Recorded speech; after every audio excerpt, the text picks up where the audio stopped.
बिस्मिल्लाहिर्रहमानिर्रहीम अस्सलामु अलैकुम वरहमतुल्लाहि वबरकातुहू। और आज 27 मई 2025 है और आज दिन है मंगल का। आज की ताज़ा तरीन बड़ी खबरों से इस व्लॉग का आगाज़ करने जा रहे हैं। सबसे पहले अल-कुद्स से ताज़ा तरीन डेवलपमेंट्स आपके सामने रखेंगे। इसराइली वज़ीर आज़म नेतन्याहू मस्जिद अक्सा के नीचे वाक़े सुरंग के अंदर खड़ा हुआ है और वहाँ पहुँचा है। उसने वहाँ खड़े होकर ऐलान किया है कि पूरा जो अल-कुद्स है ये एक ही हुकूमत के मातहत रहेगा और वो हुकूमत है इसराइल की। हम अल-कुद्स को तकसीम होने नहीं देंगे। ये हमारे लिए मुक़द्दस शहर है और हम दुनिया में पूरी दुनिया को कहेंगे कि वो इसराइल के कैपिटल के तौर पर और दारुल हुकूमत के तौर पर अल-कुद्स को, यरूशलेम को तस्लीम करें।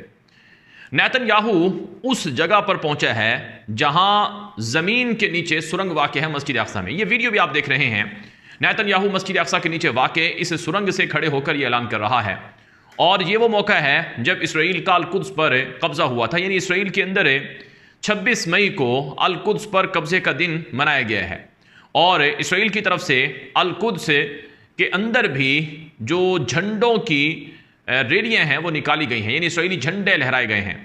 और यही नहीं, मस्जिद अक्सा के अंदर भी इसराइली झंडे लहराए गए हैं और मस्जिद अक्सा के अंदर भी इसराइली झंडों को लेकर जाया गया है। और इसराइल के जो मुतशद्दद किस्म के अल्ट्रा ऑर्थोडॉक्स यहूदी वज़ीर है एतमार बिन गफ़ीर, वो भी जमे गफ़ीर के हमरा मस्जिद अक्सा में पहुंचा और वहां जाकर उसने कहा कि आज के बाद यहूदियों के लिए मस्जिद अक्सा में इबादत करना जायज़ हो गया है और यहाँ पर हमारा थर्ड जो हैकल था वो मौजूद था, उसकी जगह पर अब हम अपनी इबादत गाह बनाएंगे। याद रहे, हैकल सुलेमानी के नाम से, थर्ड टेम्पल के नाम से इसराइल के अंदर बाकायदा इदारे हैं। हुकूमत उनको फ़ंड देती है और हुकूमत की मातहती में वो इदारे चलते हैं और उन इदारों का एक देरीना ख्वाब है और उनको टास्क दिया हुआ है कि तुमने मस्जिद अक्सा की जगह पर थर्ड टेम्पल बनाकर देना है या उसके लिए राह हमवार करनी है। अब मस्जिद अक्सा के नीचे सुरंग कैसे है?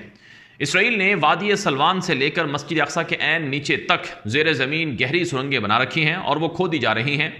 इसराइल का दावा है कि दरअसल वहाँ वो ज़मीन के नीचे सुरंगें खोद कर हैकल की बुनियादें तलाश करते हैं, जो कि उनका एक खामखा का दावा है, उस पर कोई दलील नहीं है। और इसराइल सुरंगें क्यों बनाता है? क्योंकि इसराइल का यह ख्याल है कि जैसा कि आलमी मीडिया और माहिरीन ने भी कहा है कि इन सुरंगों से मस्जिद अक्सा का मुनहदम होना खुदा न खास्ता आसान हो जाएगा। इस वजह से भी ये सुरंगें जारी रखी जाती हैं। बहरहाल ये बहुत बड़ा अलमिया है। तुर्की की तरफ से इस पर बड़ा शदीद रद्दअमल आया है कि मस्जिद अक्सा में एक तो इसराइली यहूदी जाकर घुस गए हैं, दूसरा उन्होंने झंडे वहाँ पर लहरा दिए हैं इसराइल के, और तीसरा इसराइल का मुतशद्दद वज़ीर एतमार बिन गफ़ीर कहता है कि यहाँ पर यहूदियों की इबादत होगी, और चौथा इसराइली वज़ीर आज़म नेतन्याहू कहता है कि आज के बाद अल-कुद्स जो है वो सिर्फ़ और सिर्फ इसराइल का होगा। तो इसराइल के अंदर खुशियाँ मनाई गई हैं, जश्न मनाया गया है। यहाँ तक कि उनके जो ये इसराइली अखबारात की खबरें हैं, ये मैं अपनी तरफ से बातें कोई मुबालगा राई पर मबनी बातें नहीं कर रहा हूँ, उन्होंने वहाँ पर नारे लगाए हैं कि हम गज़ा को ले लेंगे, हमने अल-कुद्स को भी लिया था, हम गज़ा को मिटा देंगे, शौफात तक जाएंगे। यहाँ तक कि उन्होंने माज़अल्लाह ये भी कहा कि मोहम्मद मुस्तफ़ा सल्लल्लाहु अलैहि वसल्लम वो तो जा चुके हैं, अब अरबों की बर्बादी का वक्त है। ये इस तरह के स्लोगन और इस तरह के जो उन्होंने नारे हैं वो भी वहाँ पर लगाए हैं। बहरहाल अब जो इसराइली वज़ीर आज़म मस्जिद अक्सा के नीचे सुरंग में गया, उसने वहाँ खड़े होकर एक और अनाउंसमेंट भी की है। उसने कहा कि आज या कल कुछ अच्छी खबरें इजरायली हॉस्टेजेस के हवाले से आएंगी और मैं उनकी अनाउंसमेंट करने जा रहा हूँ। ये नेतन्याहू ने कहा है कि कुछ अच्छी गुड न्यूज़ हैं, कुछ मुस्बत खबरें हैं गज़ा में इसरायली हॉस्टेजेस और यरगमानियों के हवाले से, जो मैं आज या फिर कल अनाउंस करूँगा और ये इसराइल के लिए बड़ी अच्छी खबरें होंगी। अब सवाल यह है कि वो अच्छी खबरें क्या हैं। मेरे पास मुख्तलिफ ज़राए अबलाग से, मसलन एक्सियोस का जो एक नुमाइंदा है उसकी एक तफसीली रिपोर्ट मेरे पास मौजूद है। अमरीकी और इसराइली और अरब मीडिया से जो मौसूल होने वाली इत्तलात है वो मौजूद हैं। पर्दे के पीछे बहुत कुछ चल रहा है। जो गज़ा की जंगबंदी है, इस हवाले से अगले 48 घंटे बड़े अहम बताए जा रहे हैं और मुस्बत जो तब्दीलियाँ हैं वो बताई जा रही हैं और कुछ खुशखबरियाँ भी बताई जा रही हैं। वैसे तो गज़ा वालों के लिए कोई खुशखबरी रही नहीं है, क्योंकि गज़ा में अब बचा क्या है। गज़ा तो इसराइल ने सारा का सारा मलिया मेट कर दिया और गज़ा के अंदर जो 20 लाख के करीब लोग बचे हैं वो बेयार मददगार हो गए हैं। किसी के पास कोई घर नहीं है, किसी के पास कोई रोज़गार नहीं है, किसी की कोई जॉब नहीं है। यहाँ तक कि कोई घर ऐसा गज़ा का नहीं है जिसमें से कोई बंदा गज़ा की जंग में इसराइली हमलों का निशाना ना बना हो। और जो बच्चे हैं, हज़ारों की तादाद में बच्चे हैं जिनके वालिदैन छिन चुके हैं, यानी वो यतीम हो चुके हैं।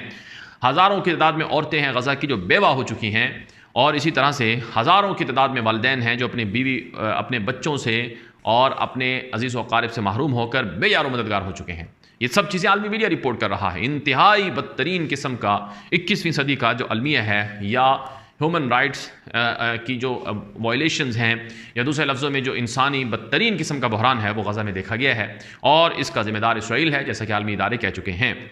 अब पर्दे के पीछे क्या चल रहा है ज़रा उसका तफसीली सुन लीजिए। मेरे पास खबर मौजूद है कि एक सीनियर इसराइली अहलकार ने बताया है, जो हमास और अमरीका के दरमियान जारी मुज़ाकरात के हवाले से आगाह है। ये एक्सियोस मीडिया से बस्ता एक सहाफ़ी ने लिखा।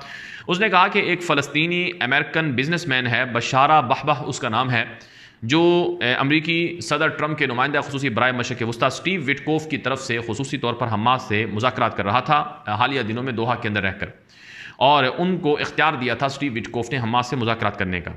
रिपोर्ट के मुताबिक जो चीज़ें बताई गई हैं उनमें किसी भी माहिदे में 10 जिंदा यरगमालियों की रिहाई का कहा गया था स्टीव विटकोफ की तरफ से, 60 दिन की जंगबंदी, और उसमें अमरीका की यकीन दहानी भी थी कि जंगबंदी के बाद मुस्तकिल जंग गज़ा की ख़त्म हो जाएगी। ये मुख्तलिफ तरह की चीज़ें बशारा बहबा फ़लस्तीनी अमेरिकी को बताई थी स्टीव विटकोफ ने, जिसके तहत ये मुज़ाकरात किए गए हैं।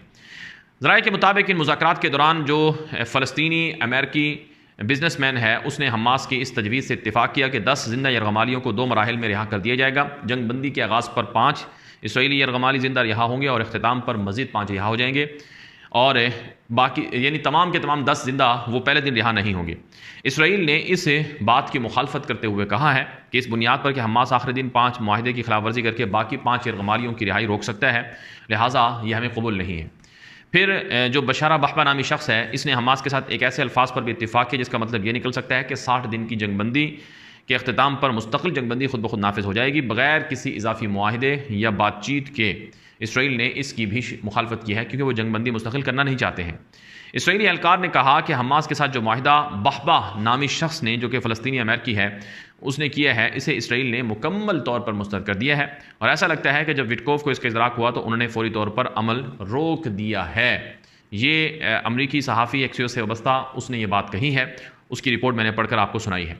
अब मुतज़ाद इतलात हैं, यानी इसराइली वज़ीर आज़म कह रहा है कि अच्छी अनाउंसमेंट मैं करने जा रहा हूँ अगले 24 घंटों में, और आलमी मीडिया, अरब मीडिया रिपोर्ट कर रहा है कि अगले 24 घंटों में कोई ना कोई गज़ा की जंगबंदी की डील हो सकती है, और इसराइल ने गज़ा की जंगबंदी को मुस्तरद कर दिया, ये भी इतलात आ रही हैं। बाज़ कह रहे हैं कि जंगबंदी के माहिदे को हमास ने मुस्तरद कर दिया है। बहरहाल जंगबंदी का होना बड़ा ज़रूरी है क्योंकि गज़ा में इंसानी अलमिया है और गज़ा के अंदर भूख है, कहत है, बहरान है, और इसराइली फ़ौज तो ऐलानात कर रही है कि हमने गज़ा में बहुत से इमदादी सामान दाखिल कर दिया। उन्होंने बाकायदा अपने एक्स अकाउंट पर पोस्ट में लिखा कि हमने इतने टन जो है वो इमदादी सामान, फूड, दवाइयाँ वगैरह गज़ा में दाखिल करने दिए। हालांकि गज़ा के लोगों को 100 ट्रकों पे भेजे गए, जो कि योमिया 600 ट्रक ज़रूरत है। ये मैं नहीं कह रहा हूँ, अक़वाम मुत्तहिदा का रेड क्रॉस का इदारा कह रहा है, ओनरवा इदारा कह रहा है, और बाकी जो ह्यूमैनिटेरियन जो ऑर्गेनाइजेशन हैं वो वहाँ जो काम कर रही हैं वो ये बातें कर रही हैं। बहरहाल अब एक और जो मुतज़ाद जो इत्तलात हैं, यानी एक तरफ इसराइल कहता है कि हम जंग बंद करेंगे और अच्छी खबरें मैं सुनाऊंगा नेतन्याहू जैसा कि खुद कह रहा है, लेकिन दूसरी तरफ 4,50,000 इसराइली फ़ौजी गज़ा में फौरी तौर पर बुला लिए गए हैं दाखिल करने के लिए। जी हाँ, इसराइल की जो फुल रिजर्विस्ट फोर्स है, यानी इसराइल के जो एहतियाती रिज़र्व फौजी हैं जिनको बतौर मुश्किल वक्त में बुलाया जाता है, उनकी तादाद है 4.5 लाख। एक्टिव फोर्स इसराइल की कोई 1,70,000 से ज़ायद है। तो ये जो 4.5 लाख रिज़र्व फौजी हैं इनको इसराइल ने बुला लिया है और इनको कहा है कि तुम आ जाओ और तुम्हारी हमें ज़रूरत है, यानी उनको गज़ा में दाखिल करना है। फिर आज एक इसराइली अखबारात में, मीडिया में ये खबरें आई कि रफ़ा के अंदर जो इसराइली फ़ौजी ब्रिगेड लड़ रहे थे उनको खान यूनिस भेज दिया गया है, और बहुत बड़ी लड़ाई खान यूनिस में इसराइल अब शुरू करने जा रहा है, और रफ़ा का ऑपरेशन मुकम्मल करने के बाद अब खान यूनिस को मलियामेट किया जाएगा। फिर नाज़रीन किराम, वला न्यूज़ एजेंसी है, इसराइल की मशहूर सरकारी न्यूज़ एजेंसी है, उसने खबर दी है कि गज़ा में हमास के पास या बाकी जो मुख्तलिफ तंजीमें हैं उनके पास अब भी 40,000 के करीब जंगजू मौजूद हैं, जो कि इसराइल के लिए बड़ा ख़तरा है, और हमास के पास असलहा भी मौजूद है और उन्होंने मज़ीद असलहा भी बनाया है। जो इसराइल ने मिसाइल वहाँ फेंके थे मुमकिन तौर पर वो भी उन्होंने इस्तेमाल किए हैं। ये वला न्यूज़ एजेंसी, जो कि इसराइल की न्यूज़ एजेंसी है सरकारी, उसने ये रिपोर्ट दी है। तो अब क्या जंग बंद होगी, इसराइली यरगमाली रिहा होंगे और गज़ा के लोगों को इंसानी इमदाद मिलेगी, उनको सुख मिलेगा, सांस उनको लेने की इजाज़त होगी या नहीं होगी, ये तो वक्त बताएगा।